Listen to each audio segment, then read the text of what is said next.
하나님의 말씀 고린도전서 15장 17절 같이 읽겠습니다. 시작. 그리스도께서 다시 살아나신 일이 없으면 너희의 믿음도 헛되고 너희가 여전히 죄 가운데 있을 것이요. 아멘. 자, 오늘 이 말씀으로 보겠습니다. 오늘 이제 부활절로 이제 지키게 되는데 그동안에 이제 계속 어떤 신약에서 우리가 부활절의 의미들을 많이 이제 보아왔습니다. 특히 이 고린도전서 15장은 부활에 관한 그런 장입니다. 다른 성경들에 없는 그런 부분들을 여기서는 아주 명쾌하게 부활에 대해서 얘기를 하고 있어요. 그 의미에 대해서. 그래서 오늘 말씀에 본 것처럼 예수님께서 다시 살아나신 일이 없으면 우리의 믿음이 헛되다는 겁니다. 그리고 여전히 우리가 죄 가운데 있다라는 거예요. 이것이 이제 부활의 의미예요. 그러니까 예수님이 살아나시고 해서 우리가 죄에서 해방되었다. 그리고 우리의 믿음이 실질적이고 살아있는 믿음이 된다라고 말하고 있는 겁니다. 부활의 의미를 그렇게 두고 있는 거죠. 그래서 그리스도께서 다시 살아나신 일이 없으면 너희 믿음도 헛되고 너희가 여전히 죄 가운데 있을 것이요. 이 말씀은 상당히 중요한 말씀입니다.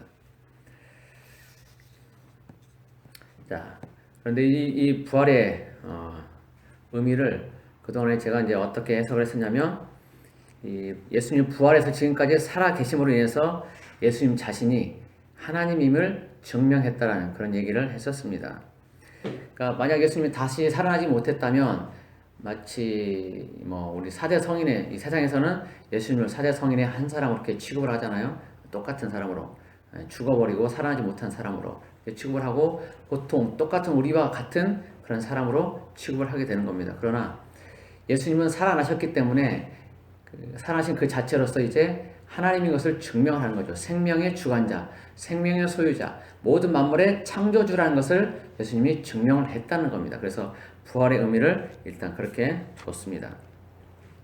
그리고 예수님이 살아생전에 하셨던 말씀들, 내가 온 것은 양으로 생명을 얻게 하고 더 풍성히 얻게 한다. 이런 말씀들을 기본으로 해서 하나님이, 그러니까 예수님이 이 땅에 오신 것은 우리의 모든 죄를 용서하시고 우리를 죄에서 해방시키기 위해서 오셨다. 우리를 죄에서 깨끗하게 하기 위해서 오셨다라는 그 말씀들 하셨는데 이제 그 말씀들을 예수님께서 온전히 이루셨다. 그 말씀이 신뢰할 만하다라고 이제 이 부활을 통해서 그 의미를 가진다는 겁니다. 만약 예수님이 죽어버렸고 살아나지 못했다면 그 하셨던 말씀들이 아무 의미가 없게 된다는 거죠. 살아났기 때문에 그 말씀이 신뢰를 가지고 의미를 가지고 하나님이 정말 살아계시는 거야. 이분이 예수님이 하나님이구나. 그 하셨던 말씀이 정말 신뢰가 갈 만한 말씀이구나. 이 말씀이 정말 내 것이구나. 내 죄가 정말 용서되어졌구나 라는 것들을 알게끔 해준다는 거죠. 예수님 부활을 통해서. 마가복음 10장 45절을 보면 인자가 온 것은 섬김을 받으려 함이 아니라 도리어 섬기려고 자기 목숨을 많은 사람의 대속물로 주려 함이라고 또 분명하게 말씀을 하고 있습니다. 아까 얘기했던 요한복음 10장 11절에서도 목자는 양들 위해서 목숨을 버린다는 그런 얘기를 하고 계시고 예수님이 선한 목자라고 말씀을 또 하고 계시고 그렇습니다. 그래서 예수님이 하셨던 그 말씀들을 이제 우리가 신뢰할 수 있게 되는 거죠. 저는 그런 의미들로 이제 예수님의 부활을 그런 의미들로 보았습니다. 근데 그런 것뿐 아니라 이제 신약 성경에서 나오는 그런 의미들뿐 아니라 이 의미가 구약 성경에서도 부활에 관한 것이 구약에서도 여전히 존재한다는 거죠. 항상 구약은 신약의 그림자라고 그렇게 얘기를 하죠. 그래서 구약에서 예표되었던 것들이 신약에서 이제 이루어지는 겁니다. 예수님을 통해서 완성이 되는 겁니다. 그래서 구약 성경에 나오는 예수님의 부활의 그 의미, 그 의의에 대해서 오늘 보도록 하겠습니다. 이것은 레위기 16장에 나와 있습니다. 레위기 16장에. 레위기 16장에는 대속죄일과 관련된 그런 내용들이 많이 나와 있습니다. 그러면 이 대속죄일과 이 부활과 무슨 연관이 있냐 이렇게 생각될 수도 있습니다. 나중에 이제 설교가 끝날 때쯤 되면 중반쯤 넘어가면 그 의미를 이해하게 될 겁니다. 자, 이 대속죄일은 이스라엘 종교력, 종교 달력으로 7월 10일입니다. 7월 10일. 레위기 23장 27절에 보면 이제 이 얘기가 나와 있어요. 그리고 대속죄일에는 어떤 일이 이루어지냐면 1년에 한 번 있는데 이 날에는 대제사장이 짐승의 피를 가지고 지성소에 들어가서 백성들의 죄를 용서하는 그런 제사를 드리게 됩니다.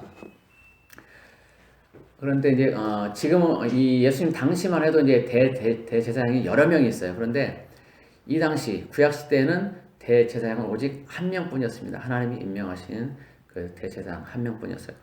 그 대제사장이 짐승의 피를 가지고 지성소에 들어가서 백성들의 1년 동안의 그 죄를 다 속죄하는 그런 일을 하는 겁니다. 그 날에 7월 10일에.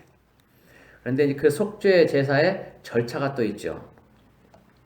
먼저는 제사 드리는 그 사람이 흠없는 짐승을 준비해야 합니다. 흠없는.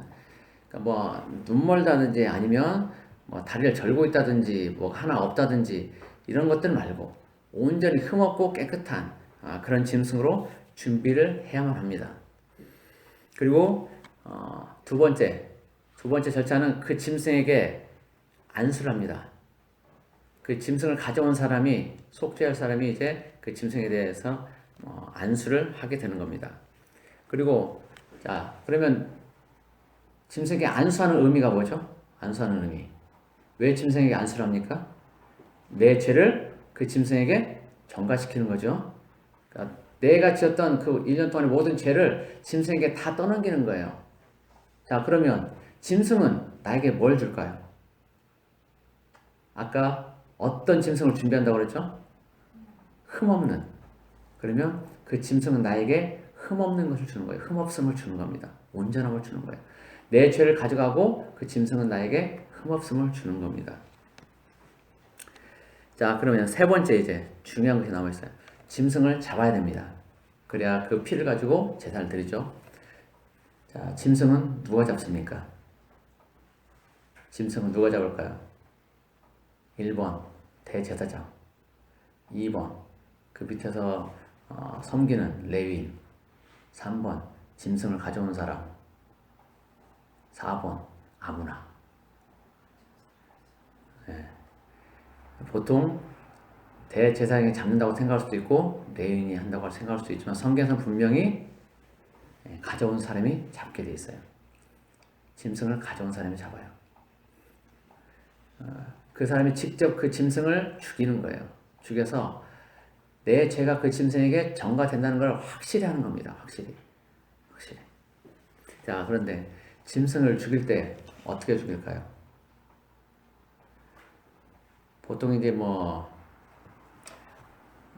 여러 가지 방법이 있겠지만 그 짐승이 고통 없이 한 번에 죽게 해야 됩니다. 한 번에. 그러면 여러 가지 방법이 있다고 그래요. 일단 눈 사이에 있는 미간 사이를 이렇게 찌르는 것도 있고, 또 목을 베는 방법도 있고, 또 이제 동맥을 끊는 방법도 있고, 아니면 심장을 찌르는 그런 방법도 있다고 합니다. 근데 이거를 직접 이제 잡아본 사람들, 그런 사람들의 얘기를 들으면 이 짐승을 한 번에 죽이기가 쉽지 않대요. 결코. 정확히 심장을 긴 꼬챙이 같은 걸로 이렇게 찔러야 되는데 그걸 또 쉽지 않고 한 번에 할 수가 없다는 거예요. 어디 있는지 위치도 알 수 없고 일반 사람들은. 전문적으로 도사를 하는 사람들은 그걸 쉽게 할 수 있겠지만 우리 같은 일반인들이 한 번도 짐승을 잡아본 일이 없는데 그것도 짐승의 구조도 알 수 없고 심장이 어딘지도 모르는데 어떻게 하겠어요? 그럼 이제 물론 대제사장이 여기가 거기다라고 알려주고 하겠지만 할 수가 없다는 거예요. 제대로.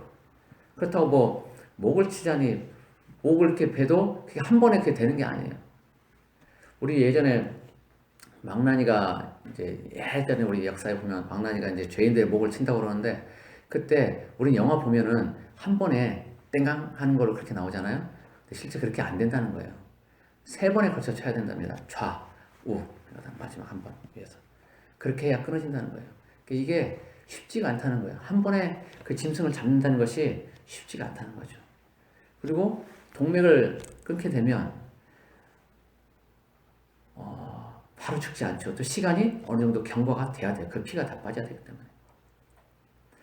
그러면 이 사람이 이 짐승을 잡을 때 또 그냥 그게 되냐? 짐승을 잡을 때 그 튀는 피들이 있어요. 그러면 그 짐승을 잡는 사람은 그 피로 범벅이 되는 거예요. 그러면서 이 짐승 잡는 것이 처참하고 참 힘들고 그렇게 느껴집니다. 그러면서 다시는 죄를 범하지 말아야 되겠다는 그런 경각심도 주게 되는 거예요. 이 짐승을 잡을 때. 쉽게 우리 개미 밟듯이 그렇게 죽이는 게 아니고 정말 살아있는 피를 흘리는 어느 정도 규모를 가진 그런 짐승을 잡게 되는 거예요. 이게 조그만 양이나 염소일 때는 그래도 어느 정도 괜찮지만 이것이 소가 될 때는 그건 더 엄청난 거예요. 그래서 그 짐승을 가져온 사람, 제사 드리는 사람이 죄를 전가하는 그 사람이 직접 그 짐승을 잡게 되어 있습니다. 자, 그러면 예수님이 십자가에 죽으셨을 때 누가 예수님을 죽였을까요? 누가 예수님을 죽였나요? 우리는 사도신경 할 때 빌라도가 그랬다라고 얘기를 하죠. 근데 성경을 보면 빌라도가 그런 건 아니에요, 사실. 빌라도는 그냥 어쩔 수 없이 내준 것 뿐이거든요. 너희들 그렇게 마음대로 해라. 유대인들이 요청하니까. 유대인들이 죽였나요? 유대인들이 십자가 못 박으라고 그랬죠. 그러면 정말 유대인들이 죽였나요? 내가 죽인 거예요, 내가. 내 죄를 예수님에게 전가한 것이고 내가 예수님을 그 양처럼, 그 염소처럼, 송아지처럼 죽인 거예요. 내가. 빌라도도 아니고 유대인도 아니고 내가 예수님을 죽인 겁니다. 내 죄를 예수님께 전가시키고 나는 죄 없이, 흠 없이 되기 위해서.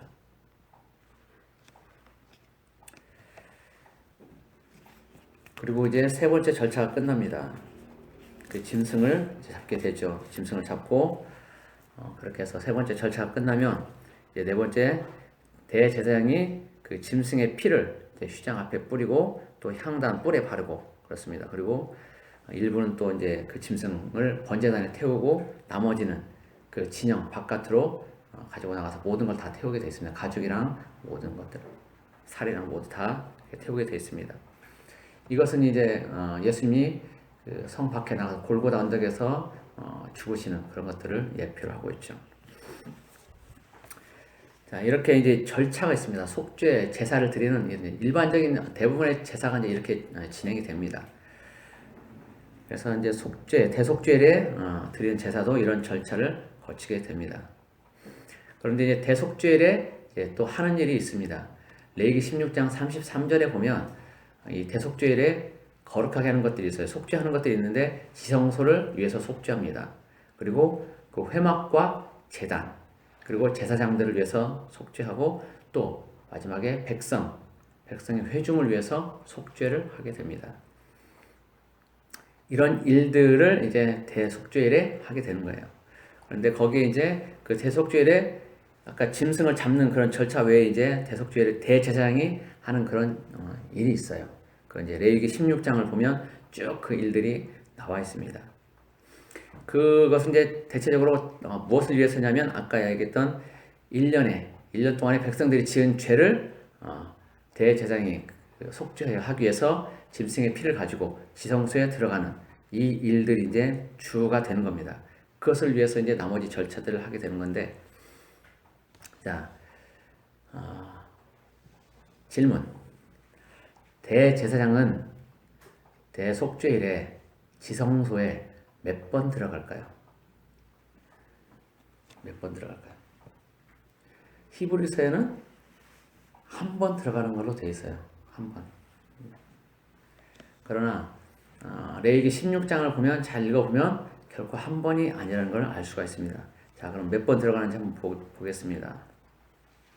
자, 레위기 16장을 쭉 보게 되면 이제 대제사장이 그 피를 가지고 이제 들어가기 전에 하는 절차들이 있는데, 첫 번째 물로 몸을 씻어서 정결하게 합니다. 물로 몸을 씻고 세마포 옷을 입어요. 세마포 옷. 우리 배옷 같이 이제 그렇게 되는 통으로 짠 것들이 있습니다. 그 세마포 옷을 입습니다. 그러니까 물로 자기를 정결하게 하는 거예요. 그리고 하나님의 앞에 나아갈 때 입는 그 예복, 그 세마포를 입고 들어가는 겁니다. 자, 그리고 두 번째 절차를 보면 이제 제단 위에서 그 우리 성소가 있으면 성막이 있으면 성막 앞에 물두멍이 있고 그 안쪽 뜰 한가운데 짐승을 태우는 번제단이 있어요. 번제단. 그 번제단이 있는데 그 번제단에 불이 피워져 있습니다. 늘 피워져 있고 그 불은 꺼트리지 말라고 그랬어요. 하나님이. 그래서 늘 그 불을 꺼뜨리지 않고 불씨를 유지해야 되는 그런 일들이 있는데 그 제단 위에서 이제 제사 드릴 때 제단 위에서 그 불을 지펴가지고 그 불을 가져와서 이제 지성소에 들어가서 향을 피우게 됩니다. 근데 이제 그 제단 위에서 피운 그 불을 향로에 채워가지고 또 곱게 간 그 향을 함께 가지고 이제 지성소로 들어가서 향을 피우게 됩니다. 이게 이제 첫 번째 절차예요. 실질적으로 그 성소 안에 들어가서 하는. 그 전에는 이제 물로 몸을 씻고 세마포옷을 입는 게 있었는데 이제 실제로 그 성소 안에 성막 안에 들어가서 하는 절차는 이게 첫 번째예요. 제단에서 피운 불을 향로에 가지고 그다음에 향하고 같이 가지고 와서 이제 지성소에 들어가는 겁니다. 자, 첫 번째 들어가죠. 그리고 들어갈 때 들어가서 뭔 일 하게 되냐면 향을 피웁니다. 그 안에서. 근데 들어가면 뭐가 있어요? 그 지성소 안에 언약궤가 있어요. 언약궤가 있는데 그 언약궤 위 뚜껑이 이제 시은좌 또 다른 이름도 있는데 그 속죄소라고도 얘기를 하는데 거기는 하나님이 임재하는 그런 곳으로 돼 있어요. 그렇기 때문에 사람이 대제사장일지라도 그냥 거기에 들어가서 그걸 보게 되면 하나님의 영광을 바로 접하게 되기 때문에 죽게 됩니다. 그래서 어떻게 하냐면 뒷걸음질 들어가가지고 향을 피우면서 뒷걸음질 들어가요. 그래서 향 연기를 계속적으로 그 주변에 다 가득하게 만듭니다. 그리고 향이 가득해져서 이제 그 속죄소 그 언약궤가 보이지 않게 될 정도가 되면 그때 이제 대제사장이 나옵니다. 그러니까 지성소 안에 들어가서 그 속죄소를 안 보고 향을 계속 피우고 다니는 거예요. 그리고 이제 그렇게 해서 한번 들어가고 다시 이제 나옵니다. 그래서 두 번째는 이제 이 대속죄에 뭘 하냐면 두 가지 속죄를 하게 되는 큰 속죄를 하게 되는데 대제사장 자신의 죄를 먼저 속죄하는 일을 하게 됩니다. 그런 때는 수송아지를 잡게 돼 있어요. 수송아지를 잡고 그다음에 백성의 죄를 위해서는 염소 2마리를 준비해서 한 마리는 속죄 제물로 드리고 한 마리는 광야로 보내게 돼 있어요. 그런데 이제 첫 번째 백성의 죄를 속하는 건 맨 나중에 하고 가장 먼저 이제 대제사장 자신의 죄, 자신의 가족들의 죄 이것들을 위해서 속죄를 하게 되는데 그때 이제 지성소 밖으로 나와 성막 밖으로 나와서 소를 잡고 수송아지를 잡고 그다음에 거기서 피를 가지고 다시 이제 지성소로 들어가게 됩니다. 그리고 이제 지성소로 들어가서 속죄소 그 오른쪽 동쪽에 뿌리고 또 속죄소 위 그리고 앞에 7번 뿌리는 이 일을 하게 됩니다. 그래서 지금 두 번째 다시 이제 들어가게 되죠. 그리고 그 일들을 이제 마치고 나면 이제 백성들을 위한 또 속죄가 필요합니다. 그래서 다시 나와서 염소 2마리 중에 한 마리를 이제 잡아서 그 염소의 피를 가지고 다시 또 지성소로 들어갑니다. 그렇게 해서 이제 거기서 백성들의 죄를 위한 속죄를 다 진행을 하게 되죠. 그리고 이제 나와서는 제단으로 나와서 아까 그 불을 가져갔던 그 제단으로 나와서 제단 귀퉁이 뿔들에 이제 수송아지와 염소의 피를 바르고 그 위에 또 7번 손가락으로 이제 피를 뿌리는 그런 절차를 진행하게 됩니다. 자, 그리고 나서 이제 염소 한 마리는 그렇게 속죄 제물로 백성의 속죄 제물로 드리고 그다음에 한 마리는 안수를 해서 광야로 보냅니다. 광야로 보내고 흔히 이제 거기 성경 보면 아사셀을 위하여 보낸다고 그렇게 되어 있습니다.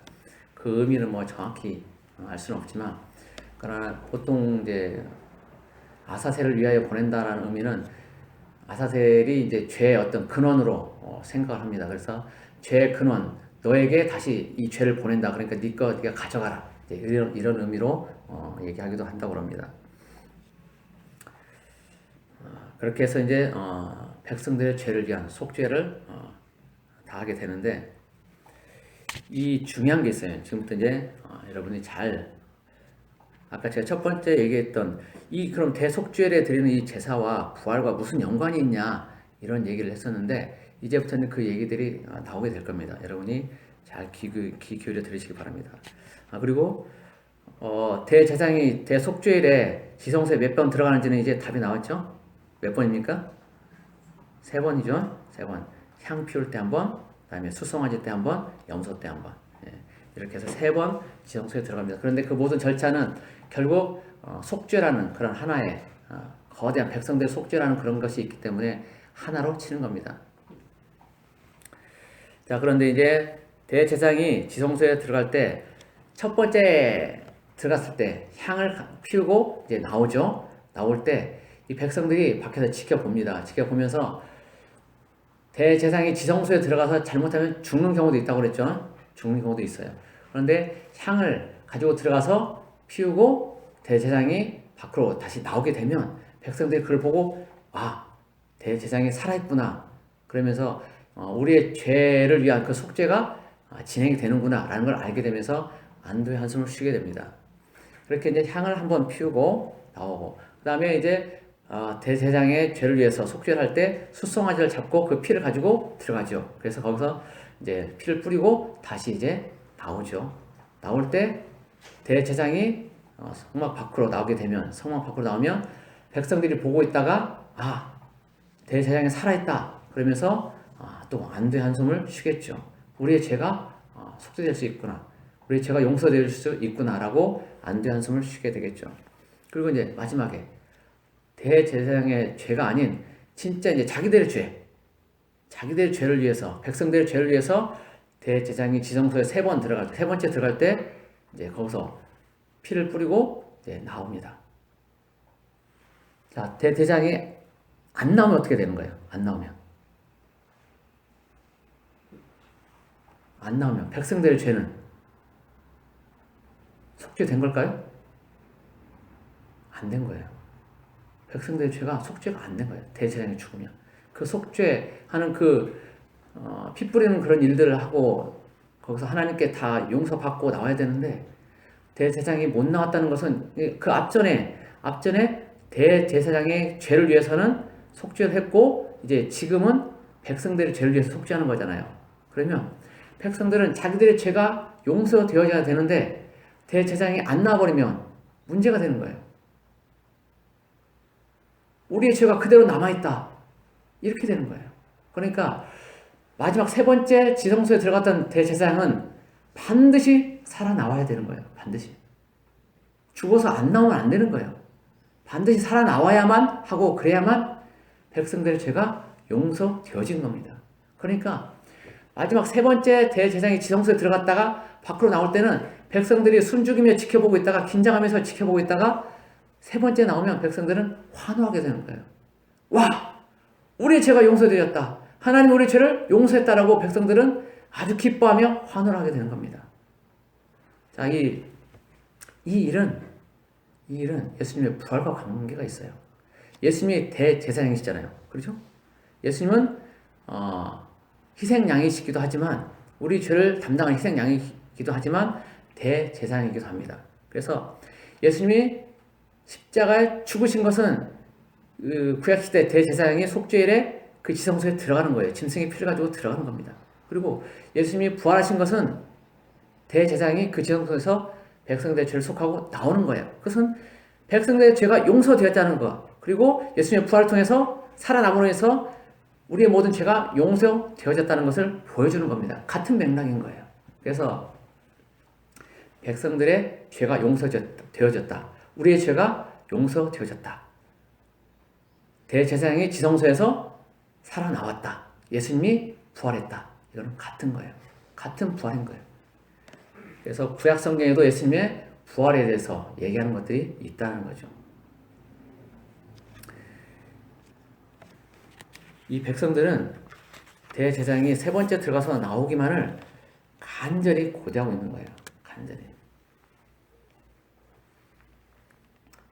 그러면서 대제사장이 세 번째 지성소에 들어갔다 나올 때는 정말 축제 분위기가 되는 거죠. 그래서 예수님이 십자가에 죽으시고 부활하신 것은 우리에게 축제가 되는 거예요. 축제. 그런데 실질적으로 예수님이 부활한 것은 그 자체만 가지고는 사실은 완전히 속죄가 됐다고 볼 수 없어요. 대제사장이 지성소에서 나오는 그런 부분과 예수님이 부활한 부분과는 약간의 갭이 있어요.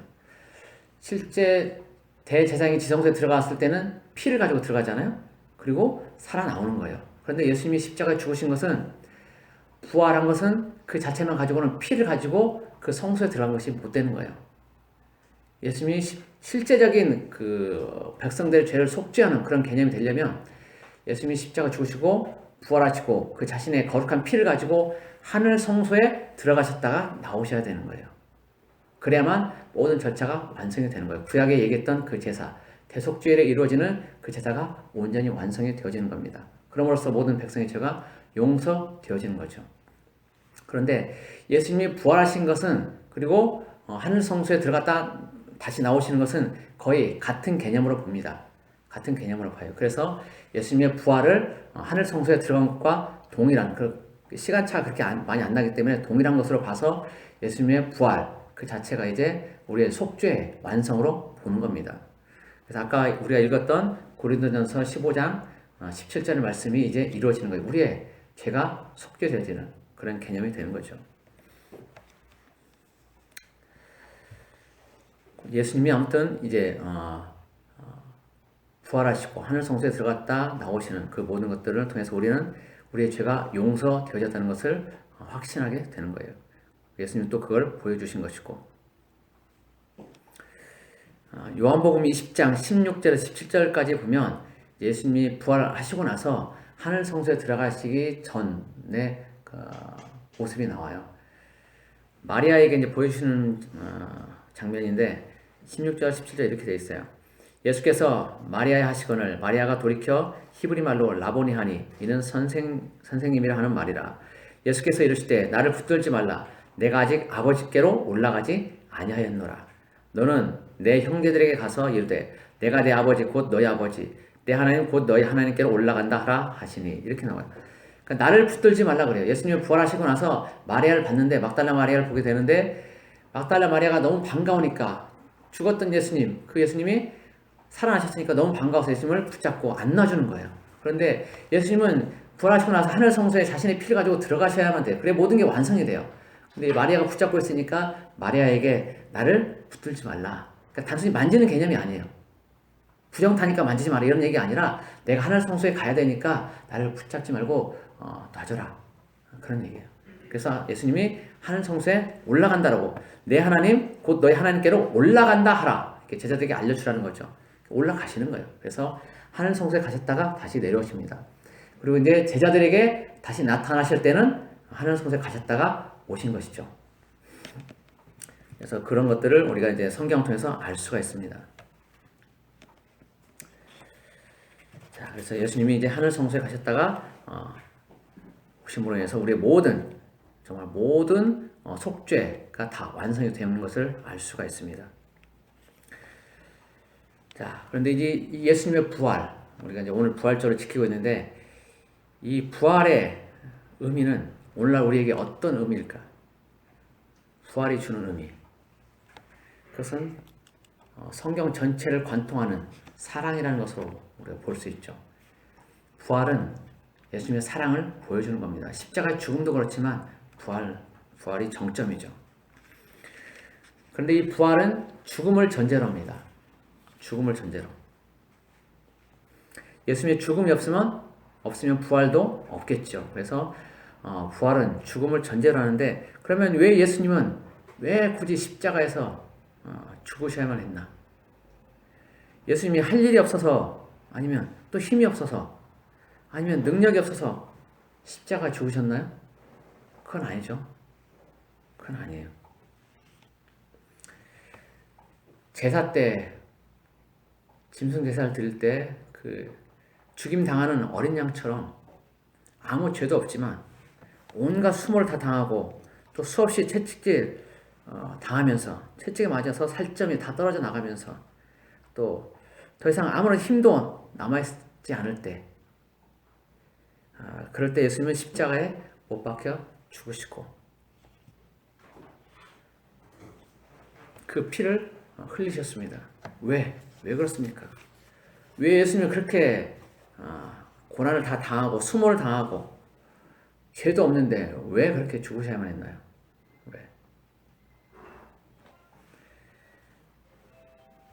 왜? 바로 나의 죄 때문입니다. 다른 사람이 아니라 내 죄 때문에. 똥보다 더 더러운 내 죄 때문에. 우리 똥 보면 더러워하죠? 같이 옆에도 안 가려고 그러죠? 옆에서 안 가려고 그래. 근데 그보다 더 더러운 내 죄 때문에 십자가에 죽으셨다는 거예요. 나를 살리기 위해서. 다른 사람이 아니에요. 나 때문이라는 거야. 나 때문에.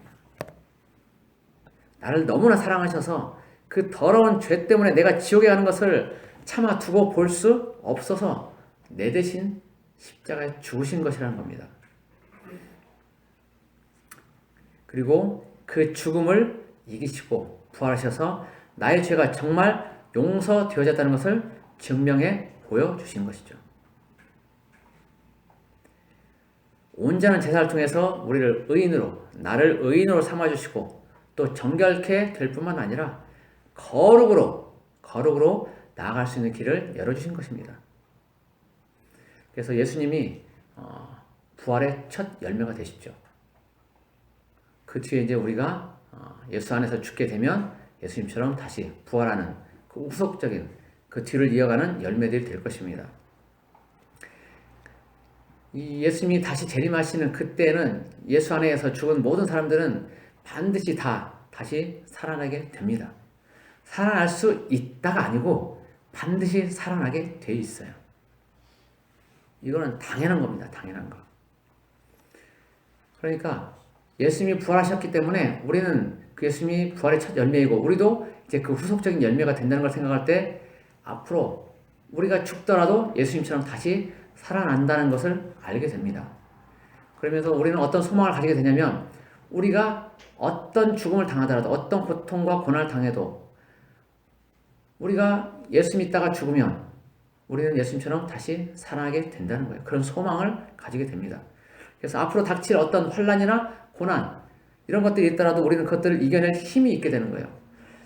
예수님의 제자들이 예수님 붙잡혀갈 때 모두 다 예수님을 버리고 도망가고 떠났지만 부활하신 예수님을 만났을 때 제자들은 아무것도 두려워하지 않았어요. 아무것도. 그 어떤 것도. 십자가에 거꾸로 매달려 죽는 것도, 짐승의 밥이 되어 죽는 것도, 심지어 불에 태워 죽임을 당하는 것도 그들은 두려워하지 않았어요. 톱으로 켜지는 것도, 채찍에 맞는 것도 두려워하지 않았어요. 바울과 실라는 빌립보 감옥에서 있을 때 채찍에 맞고 고난을 당하고 그렇게 억울한 일을 당했지만 그들은 거기서 찬송을 했습니다. 두렵지 않았어요. 아무것도 두렵지 않았어요. 그런 것처럼 예수님의 부활이 우리의 것이 되면 내 것이 부활이 되면 나에게는 아무런 두려움도 없게 돼요. 예수님의 부활이 내 것이 되면 나에게는 두려움이 있을 수가 없어요. 그래서 앞으로 우리에게 닥칠 어떤 환난이나 고난이 있더라도 우리는 그것들을 충분히 이겨낼 수 있게 됩니다. 예수님의 그 제자들처럼 부활하신 예수님을 만났던 그 예수님의 제자들처럼 우리도 그렇게 담대하게 되는 거예요. 우리는 흔히 이제 생각할 때 죽는 건 두렵지 않은데 고통은 당하고 싶지 않다 이런 생각들 할 수 있어요. 저도 예전에 그 얘기를 한 적이 있고 나는 두렵지 않다. 죽는 것이 두렵지 않은데 고통은 좀 안 당했으면 쓰겠다. 그래서 차라리 환란이 올 때 그냥 총으로 한 방 딱 해가지고 그렇게 죽었으면 좋겠다. 이런 소망도 가진다고 그랬죠. 그렇게 실제 또 그렇게 생각하는 사람도 또 여럿이 있고요. 그러나 그런 시점이 되면 성령께서 우리에게 힘을 주십니다. 예수님의 그 제자들에게 성령께서 힘을 주시고 그 모든 것들을 이겨낼 수 있게 하신 것처럼 우리도 동일하게 마지막 때 우리에게 환란이 닥치면 그걸 충분히 이겨낼 수 있는 힘이 우리에게 주어진다는 거예요. 그러니까 미리 걱정할 거 없어요. 미리 사서 그때 고통 당하면 참 괴로울 텐데 어떻게 하지? 이런 걱정하지 말라는 거예요. 왜 미리 사서 고생을 합니까? 왜 미리 사서 그걸 걱정을 하고 있어야 돼요? 내일 일은 그냥 내일이 염려하게 내버려 두라는 거예요. 예수님 그러셨잖아요. 오늘 내가 할 일만 열심히 하면 돼요. 오늘 내가 열심히 주 안에서 살면 되는 거예요. 내일 내가 어떻게 고통을 당할까 그런 것까지 미리 걱정할 필요 없다는 거죠. 그냥 내일 자체가 오늘 말고 내일이라는 그 존재 자체가 내일 일을 염려하게 내버려 두라는 거예요. 나하고 상관이 없다는 거예요. 그거는. 고난 당할 때가 되면 이길 힘을 성령께서 주실 것이니까 걱정도 할 것 없다는 거죠.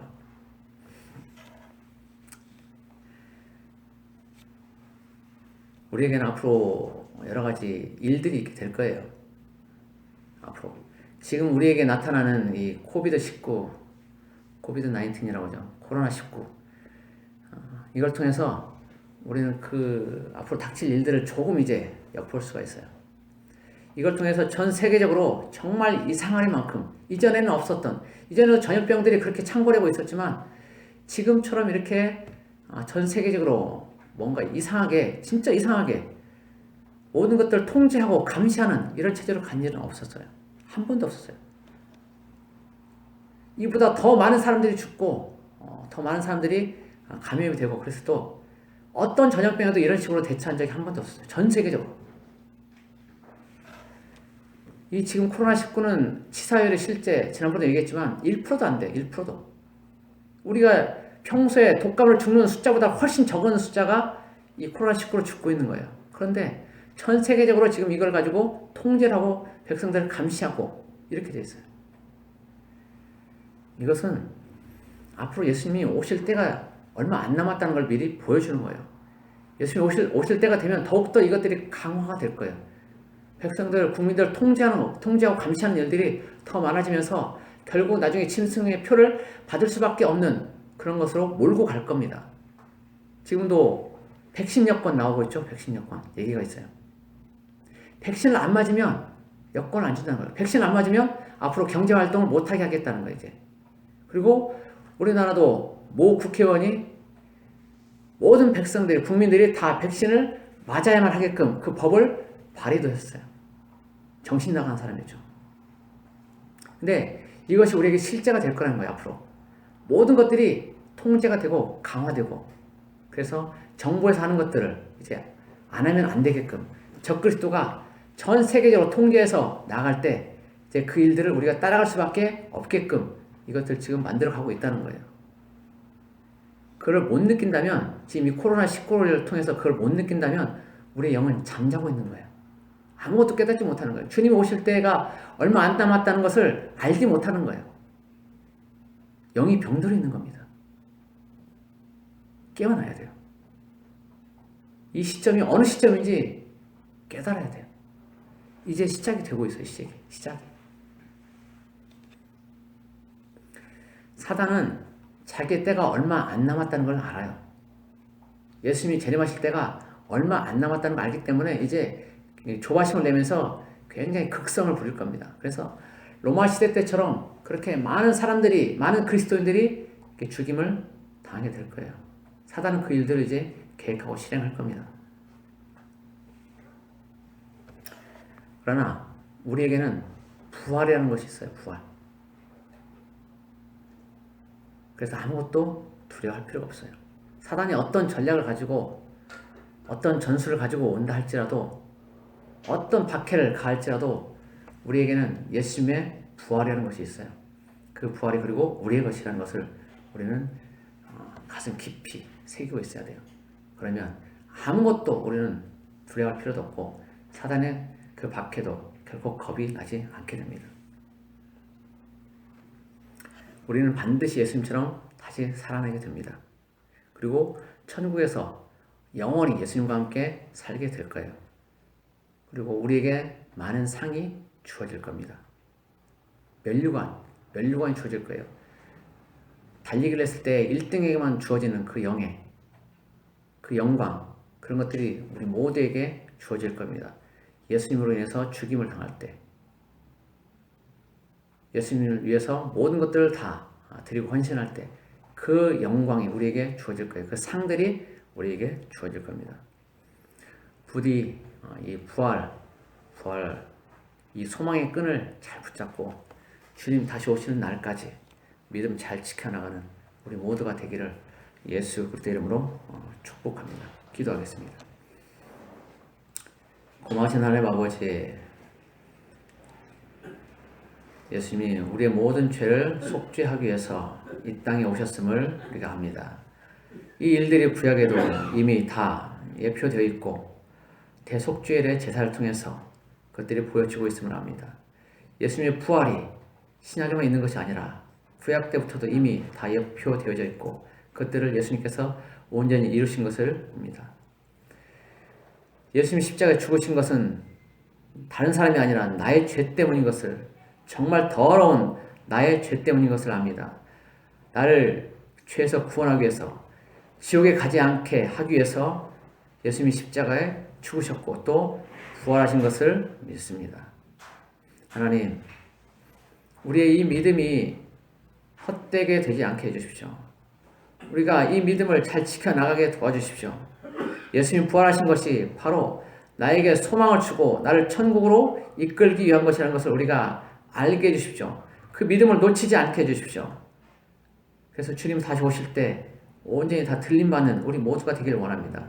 우리에게 닥치는 환난이나 고난, 어떤 박해도 우리가 두려워하지 않게 해주십시오. 주님께서, 성령께서 그 모든 것들을 이길 수 있게 힘을 주실 줄 믿습니다. 우리는 부활의 소망을 믿습니다. 주님, 우리의 믿음을 붙잡아 주옵소서. 오늘 또 함께 하신 주님을 찬양합니다. 다시 오실 예수 그리스도를 소망합니다. 감사하며 예수 그리스도 이름으로 기도드립니다. 아멘.